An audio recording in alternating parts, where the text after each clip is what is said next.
পাকিস্তানের সাঈদ আজমল থেকে বাংলাদেশের আরাফাত সানি, বিশ্ব ক্রিকেটে রয়েছে আরও অনেক নাম যারা কিনা নিষেধাজ্ঞার পর বোলিং অ্যাকশন শুধরে স্বীকৃত ক্রিকেটে ফিরলেও দেখেননি সফলতার মুখ। বোলিংয়ের বৈধতা ফিরে পেতে লম্বা সময় সংগ্রাম করা সাকিব আল হাসানের ক্ষেত্রেও কি ঘটতে পারে তেমনই কিছু উত্তর খোঁজার চেষ্টা করেছেন সহকর্মী সাজ্জাদ খান। বাংলাদেশের ক্রিকেটে সাকিব আল হাসানের ফেরানি অনিশ্চয়তা থাকলেও ফ্র্যাঞ্চাইজি ক্রিকেট দিয়ে প্রত্যাবর্তন ঘটছে অভিজ্ঞ অলরাউন্ডারের। সব ঠিক থাকলে রোববার পাকিস্তান সুপার লিগের ম্যাচে লাহোর কালান্দার্সের জার্সিতে 22 গজে লড়তে দেখা যাবে সাকিবকে। বড় একটা সময় দূরে থাকতে হয়েছিল সাকিবকে অবৈধ বোলিং অ্যাকশনের জেরে।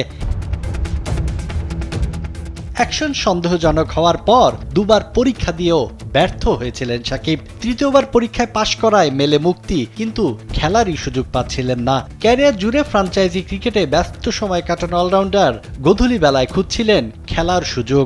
অবশেষে পিএসএল দিয়ে দুয়ার খুলল। পাকিস্তানের সাঈদ আজমল থেকে বাংলাদেশের আরাফাত সানি। বিশ্ব ক্রিকেটে রয়েছে আরও অনেক নাম যারা কিনা নিষেধাজ্ঞার পর বোলিং অ্যাকশন শুধরে স্বীকৃত ক্রিকেটে ফিরলেও দেখেননি সফলতার মুখ।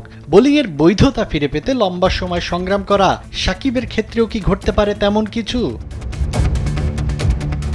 জাতীয় দলে সাকিবের সাবেক সতীর্থ আব্দুর রাজ্জাক এমন শঙ্কা উড়িয়ে দিলেন। কালবেলার মুখোমুখি হয়ে বললেন, এমন না যে ন্যাচারালি সাকিবের বোলিং অ্যাকশনে সমস্যা ছিল, হয়তো শারীরিক কোনো কারণে বৈধতা হারিয়েছিলেন।